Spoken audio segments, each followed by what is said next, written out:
Hello, everyone, and welcome back to Fluento, everyday English for real life. I'm Anna. And I'm David. And today's episode is a special one. It's long, relaxed, and very real, just like a real conversation between friends. Yes, no rushing today. You can listen while you're walking, cleaning, commuting, or just resting. And the topic we're exploring is something we all experience, no matter where we're from. We're talking about holidays, how to talk about them naturally in English, not just vocabulary, but feelings, memories, traditions, and the little moments that make holidays meaningful. Exactly. And even though holidays sound like an easy topic, many English learners tell me they struggle when someone asks a simple question like, "So, what did you do for the holidays?" Right, suddenly your mind goes blank. Yes, you know the words, but putting them together naturally is the hard part. So today, we're going to show you how English sounds when two people really talk about holidays, with stories, emotions, pauses, and even a few tangents. And mistakes. And mistakes, always allowed. So, Anna, let me start by asking you something very simple. When you hear the word holiday, what comes to mind first? That's a great question. Honestly, the first thing that comes to mind for me is slowness, a feeling of time opening up. When I was a child, holidays felt long. The days felt bigger. That's interesting. Time opening up. That's a beautiful way to say it. Thank you. I think holidays give us permission to slow down. Even if we don't travel, even if we stay home, something changes. The rhythm of life shifts. I really relate to that.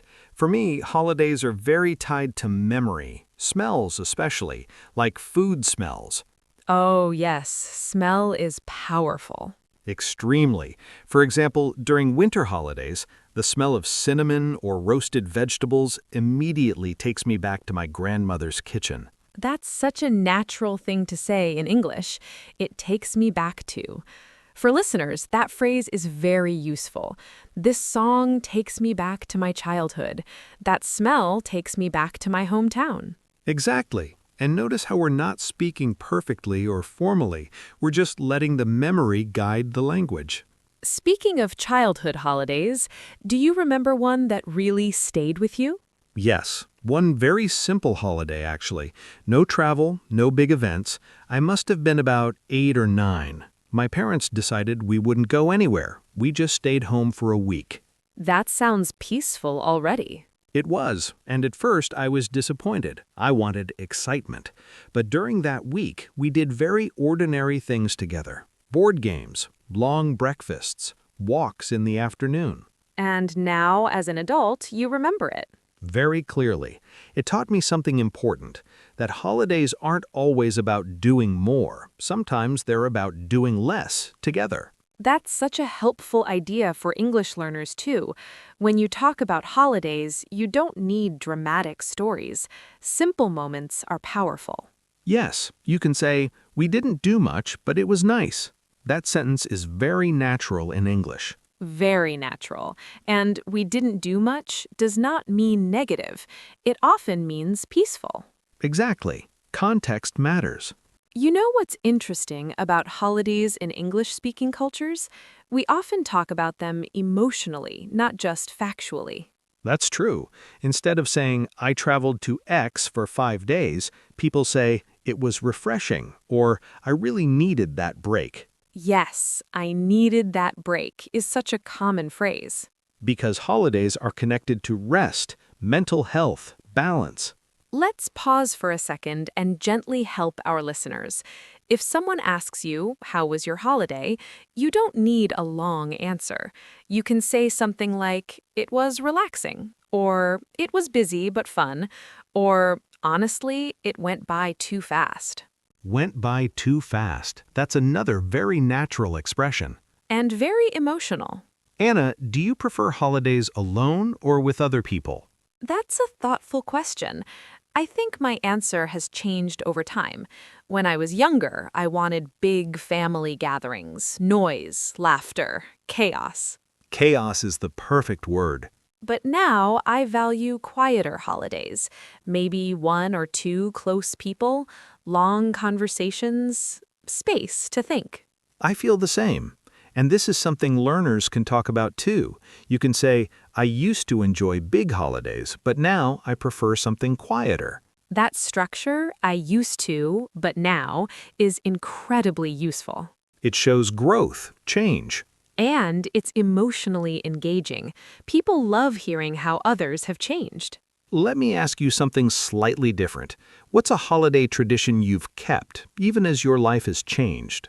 Oh, I love this question. Every year, no matter what, I write a short reflection at the end of the holiday season. Really? Yes, just a page or two, what I learned that year, what I'm grateful for, what I want to let go of. That's beautiful, and also very cultural. In English-speaking countries, reflection is a big part of holidays, especially at the end of the year. Absolutely. And notice the word let go of. That's another phrase listeners can use. I want to let go of stress. I'm trying to let go of old habits.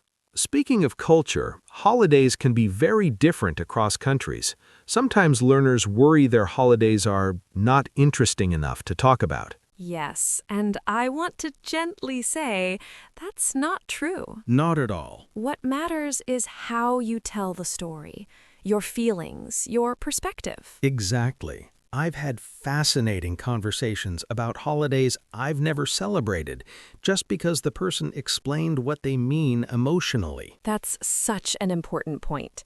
When you explain a holiday, you can say, for us, this holiday is about, or in my culture, this day represents. And you don't need perfect grammar. You need clarity and sincerity. David, have you ever celebrated a holiday from another culture? Yes, actually, I once celebrated Lunar New Year with a close friend's family. Oh, that must have been special. It really was.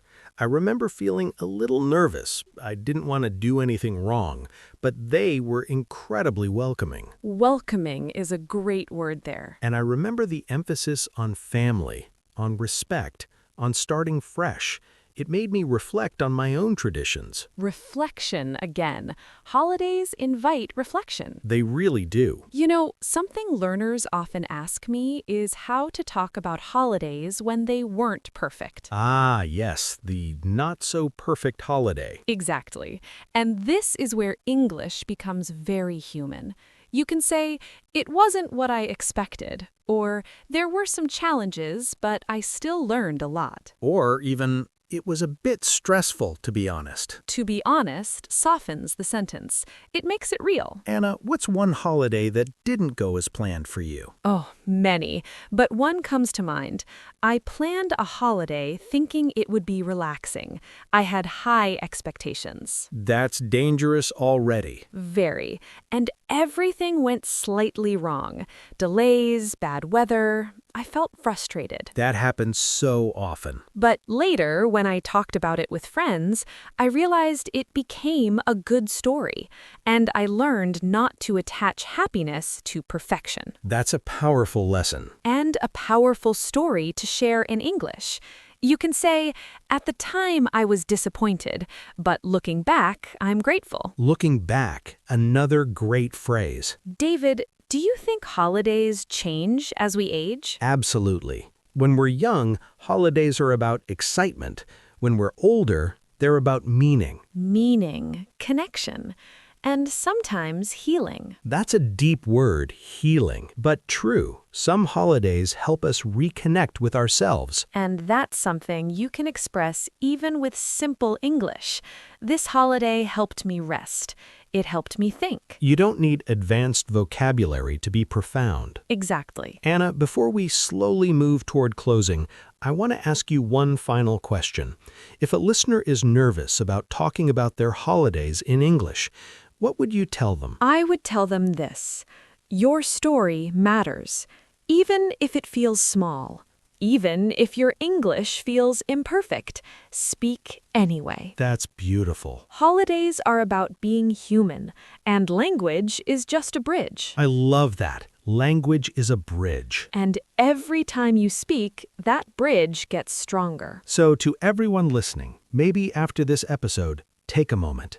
Think about your last holiday, or even your favorite one. Try to say it out loud, even just to yourself. During my holiday, I felt... Start there. And if you want, share your story with someone, or write it down, or come back to this episode and listen again. You're not just learning English, you're learning how to express your life. And that's a powerful thing. Thank you for spending this time with us. We're really glad you're here. Until next time, keep listening, keep speaking, and be gentle with yourself. Your English is growing even when you don't notice it. See you soon.